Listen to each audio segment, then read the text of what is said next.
All right, good afternoon, everyone. Welcome to the weekly webinar. Happy first week of November. We're glad to have you here and very excited to hear from our presenter about the ABATE study. Here. And I'm going to ask everybody to mute, please, so we don't have any interference. Thank you. And feel free to use the closed captioning. At the bottom of your screen, you should see an option for show captions. If you need that, we are recording, so this will be available to watch after today. We'll upload it to our YouTube channel, and it will be linked on our website under the weekly webinar section. Those are all the housekeeping notes. Other than I'll say hi to everybody from Charleston, South Carolina. I'm 1 hour ahead of you, and so I have all sorts of notes on my phone and my computer to make sure I got here at the right time for today. So I'm glad to say that I did, and I'm glad that you are here too. And just before I got on today, I was Googling South Carolina Alzheimer's Disease Research Center to see if I could sneak out and find anything interesting that they're doing to share with you. So we'll see. University of South Carolina has an Alzheimer's Disease Research Center, so I'm sure they're doing great things just like we are here at KU. So with that said, thank you, Tina. Please check the chat for a link to our ABATE study, which we'll hear more about during our time together. And our speaker, Carrie Cox, has also asked me to put a link for the recording of last month's Down syndrome presentation by Lauren Tomey. So we'll grab that also. Actually, I can put the link to our webpage, our Down syndrome webpage that has Dr. Tomey's presentation right there on the front. So I'll put that in the chat and you'll just get everything. Perfect. Okay. Well, with that said, welcome to Carrie Cox, who is the clinical research coordinator and a certified clinical research professional. Is that right, Carrie? I'm deciding that she is professional, which means that she has undergone some training and education about how to be a great clinical researcher. And we are lucky to have her as part of the KU team. We are even luckier to be a site for the ABATE vaccine, which is really exciting. I think not only for our families who have a loved one with Down syndrome, but for the wider community as well, because anything we can learn about brain health and about abating Alzheimer's disease is going to be good knowledge. But Carrie will tell you in a better way than I can exactly what that means. So Carrie, welcome. Thank you. All yours. Thank you, Kelly. I am going to share, and you can let me know if I share correctly. I always mess it up. Okay. Can you see that? We can see that perfectly. Yes. Okay. Perfect. Well, thank you, Kelly. Like she mentioned, I am a study coordinator here at KU with our Down syndrome research studies. But today I'm going to be specifically talking about the ABATE study that is testing a potential treatment for Alzheimer's disease in people with Down syndrome. So a little bit of introduction. Dr. Lauren Tomey, she is the principal investigator, the head of the study here at KU. And we referenced her video that she presented. I think it's been about 3 or 4 weeks, but that video talks a lot about the link between Alzheimer's and Down syndrome. I will touch on it a little bit today, but if you're interested or you know someone who might be interested in really learning more about the link between Alzheimer's and Down syndrome, and also about clinical trials in general and why you might want to participate in a clinical trial, I definitely recommend watching that video. So it is on our Down syndrome webpage, which the link for that is in the chat. I went on ahead and put the link for the video in there too. So everything's in there for you, Carrie. Awesome. Thank you, Tina. So to start out, we'll just talk a little bit about Alzheimer's disease in people with Down syndrome. So people with Down syndrome are at higher risk of developing Alzheimer's disease. You can see here that people with Down syndrome are actually living longer. Their lifespan has increased a lot in the past years, which is encouraging. So in 1983, the average lifespan of a person with Down syndrome was 25 years. 1997, that was 49 49 years, and in 2019 it increased to 57 years. So it's really encouraging to see that number go up, but yet compared to people without Down syndrome, that lifespan is still incredibly lower.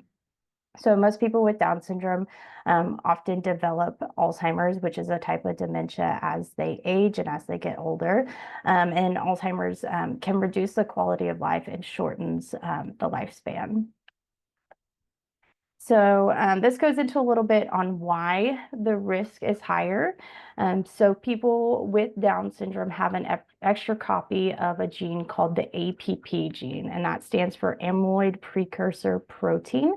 And that APP gene makes a protein called amyloid. And you can see here that the APP gene is actually located on the 21st chromosome. So since people with Down syndrome have an extra copy of the 21st chromosome, they also have an extra copy of the APP gene that's making the amyloid protein.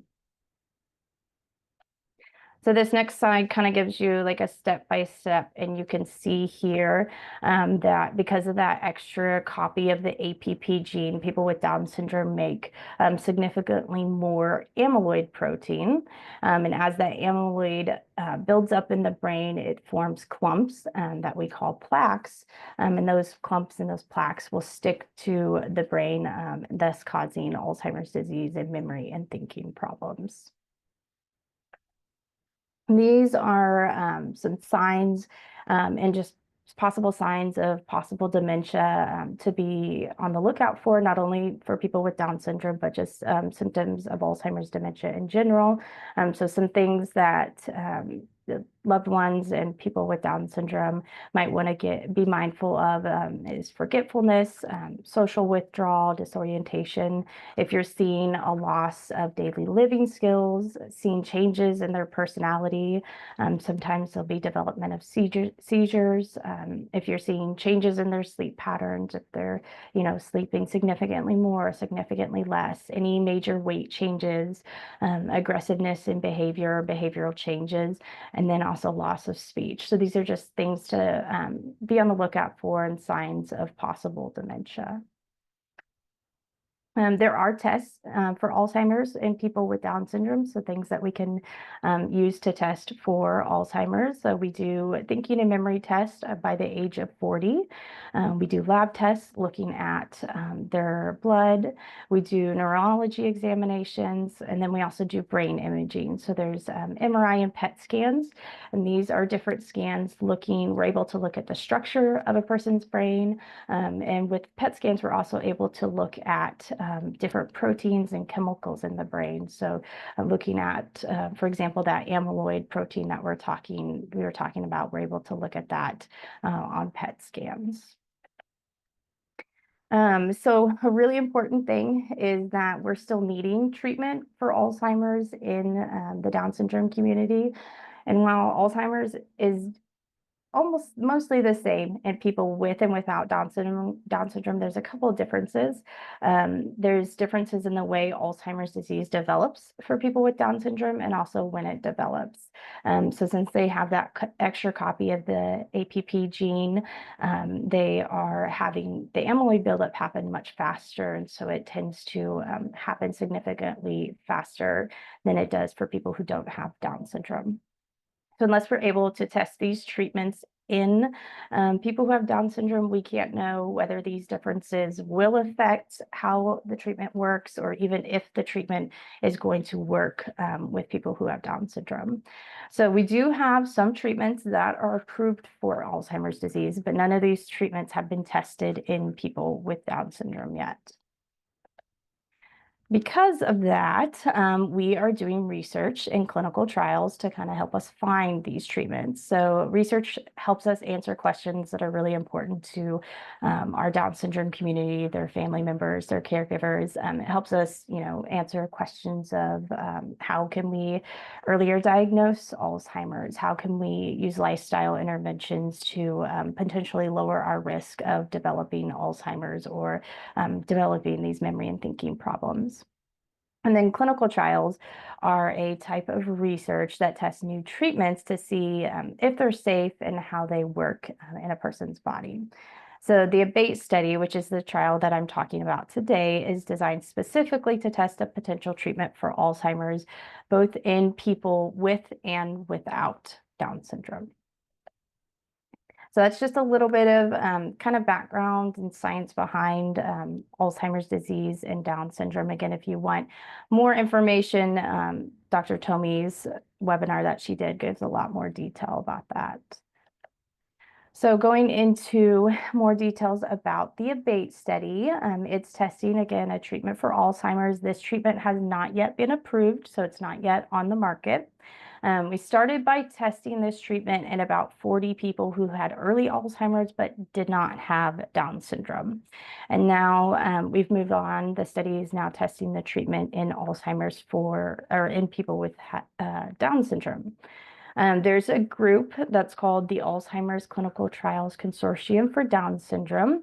They run many different Down syndrome studies across the US and in other countries as well. And so they're helping to run this study.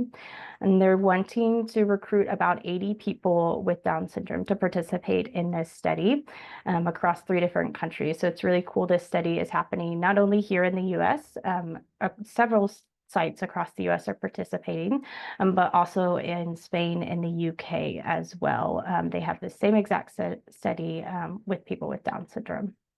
So some key things that they're wanting to learn from this study.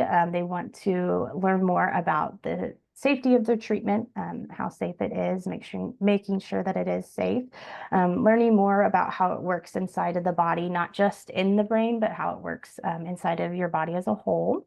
And they're wanting to see if this treatment can get rid of those amyloid clumps. So again, we talked about how that amyloid protein builds up and it causes clumps, and those clumps will cause Alzheimer's disease and memory and thinking problems. So they're trying to see if this treatment will help get rid of those amyloid clumps and thus helping to slow down memory loss and thinking problems from happening. The treatment itself they're testing is called the ACI-24.060. And what it's doing is it is essentially teaching the body's immune system to get rid of those amyloid clumps. So very similar to the way like a flu vaccine teaches the body to clear a future flu infection, is the same way that this treatment is working in the body. People who enroll in the study will receive either the active treatment, so the ACI 24060, or an inactive treatment, which is called a placebo. That is done completely random. So for people who enroll in the study, the participants don't know whether they're receiving the active treatment and the inactive treatment, and vice versa at the study site as well. Study doctors and staff do not know whether they're receiving the active treatment or the inactive treatment, except in the case of an emergency.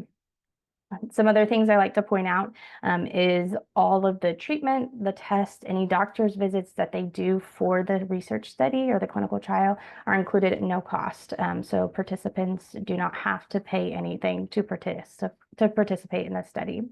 And then we know it is a big commitment sometimes to commit to be in these studies, and sometimes people have to travel from further away to be able to participate in this study. So we do reimburse for reasonable costs for the visits, like travel and meals.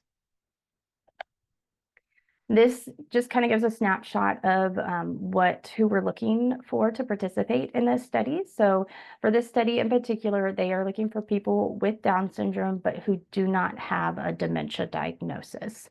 We're looking at individuals who are between the ages of about 35 and 50 years old. And we also ask them to have a study partner. So that is typically, a family member, a caregiver, a relative who knows the participant well, can kind of speak to their day-to-day activities, their mood, their thinking. We usually ask the study partner to attend study visits with them and then help them monitor things throughout the study. So if they have any symptoms or any side effects from the treatment, help them monitor that and record those. Again, things on the side that I like to point out and note is that this is an optional study. So taking part in this study is completely up to you. You don't have to participate in this study. And same as if you consent to be in this study, you can change your mind at any time. People might decide this isn't the best fit for me. Life happens, some things happen where changes might happen. You decide it's not, you can't participate any longer. That's perfectly fine. You can always change your mind. But then a really cool thing to note is that by participating in this study, it could help us find a treatment for Alzheimer's disease and Down syndrome, which is really exciting. This goes into detail about the length of the study, kind of the timeline of the study. So the study itself lasts for about 2 years total, and it includes about 19 visits over the course of those 2 years to our study clinic. And then the study itself is split into about 3 different parts. So we can see here the first part is our screening period, and that usually takes about 6 weeks. And during that period, the participant and your study partner will sign consent forms for the study, and then we'll do several different tests to perform several tests to check and see that the participant meets the criteria. So there is a certain criteria for this study that the participant has to meet to be able to join the study. And then also we do some general health checks just to make sure that they're healthy enough to participate in the study as well. So if the participant meets that criteria, they'll move on to the second part of the study, which is the treatment period. That treatment period lasts about 1.5 years. And during that time, they will get 6 injections, and that's given much like you get other vaccines or shots usually given in the deltoid muscle. And again, they'll get the active or the inactive study treatment. We also see participants for various other visits during the treatment period outside of the visits where they get the injections, again, just monitoring their health and checking to see how the study treatment is working in their body. Then once the treatment period is over, they move on to the follow-up period, which is the very last part of the study, and that's about 6 months long, where they will not receive any more of the treatment. During this time, we see them for a couple different visits where we are just checking their health status, we're monitoring them, and again, just looking at how the study treatment is working in the body. These are some of the different tests that will be done during this study. So we'll regularly perform these different tests. We do general health checks and body examinations. So we, check vitals, your heart rate, your blood pressure, physical exams, neurological examinations. We collect blood and urine samples to monitor how the treatment's working in your body. We do memory and thinking tests to check and see how your memory is during the study. We monitor your heart function throughout the study. We do different brain imaging, like I talked about before, the MRI and PET scans, again, just looking at the structure of your brain, looking at the chemicals in your brain and how this treatment is working inside of the brain. And then we also try to keep a really thorough record of any side effects that might happen and also any other medications that a participant is taking to, again, see how the treatment works with other medications that someone might be taking. This just kind of notes our confidentiality. So we are required by data protection laws to keep private health information protected. So only the study doctor and research team here at the KU clinic would have access to any of the participants' personal health information. And then a really good question we always get is what happens when the study is over? So what happens after the 2 years is over, after you've completed the follow-up period? We try to stay in contact with all of our participants. So if they have any questions, they feel free to reach out to us and contact us. Participants will continue to see their own doctors for regular medical care and follow up with your personal doctor. And then once all the participants are finished across all the different sites, we'll review the information to figure out, what we learned from the treatment, how safe it was, if the treatment is working. And then they'll publish what we've learned about the treatment for other scientists to be able to read. And we also share back what we learned about the treatment with those who participated in the study and with people in the community. And then here at KU, we have several other studies that if someone is interested, after they finish a study and joining another study, we talk with them, we're able to work with them and find a study that fits what they're most interested in and their needs. And then we have other ways that they can stay in contact and just get involved and still learn about our different resources and other studies that might happen. This kind of goes into some safety updates. So what's really exciting is no safety concerns have been raised to date so far with the study. So they had study part 1, and this is where they were testing the treatment in early Alzheimer's disease participants. So there was more than 80 participants who enrolled who had mild Alzheimer's symptoms, and they enrolled in the UK and Spain. Participants have received either a low, a mid, or a high dose of the study treatment. And then they have study part 2, which is what our site here at KU is participating in. And this is the part of the study that they're testing with people with Down syndrome. And they have enrolled more than 5 participants so far in the UK and Spain. And then earlier this year in February, they started enrolling participants in the US, and I believe they've enrolled at least 3 to 4 in the US so far. So far, participants in study part 2 have only received that low dose of the study treatment. And they actually have finished reviewing all of the data from that low dose of the study treatment, found it to be safe. No safety concerns were raised, and a higher dose of the study treatment is planned to start in the next couple months with people with Down syndrome. So it's really exciting. That is essentially it, just kind of an overview about the study. To learn more about this study in general, we do have this QR code, which takes you to the actual ABATE study website, but I know Tina posted in the chat the link for our Brain Health and Down Syndrome webpage, which gives a lot of information about this study, also about our other studies and other resources that we offer for those who have Down syndrome or their caregivers or family. And then if you are particularly interested, you want to be considered for the study, or you know someone who might be a good fit or might be interested in this study, you can always feel free to reach out to me. My phone number and email is on the screen. And I think that's really all that I had. I did want to note, I kind of mentioned a little bit before, but historically, people with Down syndrome have been excluded from these clinical trials. So here at KU, we're really excited to be able to participate in this study and be able to offer this opportunity to people with Down syndrome to be able to participate in these studies. So thank you. I don't know if we'll do a time for questions. Yeah, I think that would be great, Carrie. Thank you very much for sharing. This is exciting, I think, advancement for Down syndrome and for brain health in general.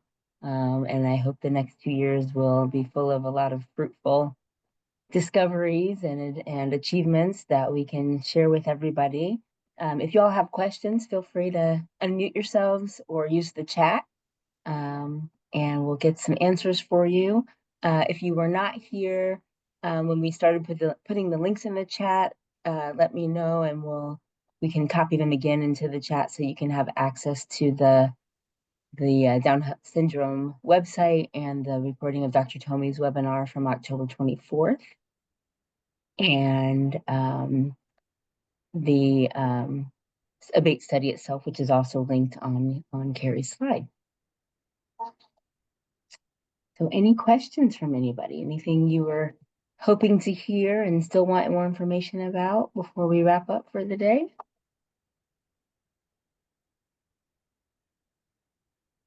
I see a few folks from the Down syndrome team on the Zoom call today. So thank you all for being here. This is a good time to remind you all that we do have a Down syndrome newsletter. Hopefully you're all already subscribed to it. It looks like it's going to be a quarterly newsletter. And so another issue will be out before we know it, I'm sure. And the newsletter is really cool because not only does it have information about our research and programs, the most recent issue of the newsletter was interactive with our colleague Greta Foy, leading it. So when you open the newsletter, there's Greta on your screen saying hi and sort of pointing out all the highlights and cool features of the newsletter and guiding you through. And so that is really exciting. I hope we'll be able to do that again sometime. There is at least one word search puzzle, I think, in the most recent issue of the newsletter, and some recipes. So it's a great resource. So if you have not signed up for that yet and you would like to, you can send email to myalliance@kumc.edu and we'll get you signed up for the newsletter. And if you'd like to stay in touch for our webinars, we'll have information about that in all of our newsletters as well. And Cheryl says she's grateful that this study is happening. Thank you, Cheryl. We are too. I Any? did want, oh God. No, go ahead, Tina. I was just going to say, I did want to add that the research team is more than happy. Carrie is happy to talk to people about research in general. Even if this study, if you're like, oh, that one sounds a little scary and it might not be the one that you're interested in, we have so many other studies that you can consider as well. And the whole Down syndrome team, they are really delighted to talk to people and find the right match of a study for you. And even if this study, if you're interested in it, but some of the things you want to talk through more, the team will take the time and talk with you about them and go over options that you have and how to approach the different study procedures. So I would recommend just giving a call to the team and talking with them just to learn more about it, even if you decide right now is not the time to enroll, that's okay. But just go on ahead and learn more about it and learn more about the research opportunities that we have and stay connected with us. So we do these types of activities where we have talks and we talk more about Down syndrome and we talk about its connection to dementia and Alzheimer's, but we also have fun events too. And so we wanted to come to those fun events. We've had, we did a get ready for the Olympics event. We had an ice cream social. So we like to do fun stuff and we'd like you to be connected with us to do those things as well. And we have resources available at those events too. So I would just say, give them a call, get the newsletter, check out the website. You can also sign up for the newsletter through the website and just be connected with us. We're here for you when you're ready. Yeah. Excellent. Thank you, Tina. Thank you, Carrie. Thank you, everybody, for being here on this Thursday afternoon. I hope you all are having nice weather in Kansas City or wherever you are. It's been raining all day where I am. And it's also really warm and humid, so it's very strange for November. But I hope you're doing well. And I will announce that next Thursday, November 14th, in honor of Caregiver Month, National Caregiver Month, our speaker for the weekly webinar will be Dawn Crouch from an organization called the Aging Parent Answer Team. And she is going to bring some information about what her organization can do to support people who are caring, not just for parents, but caring for anyone, caring for any kind of loved one, any relative, any family member, any friend.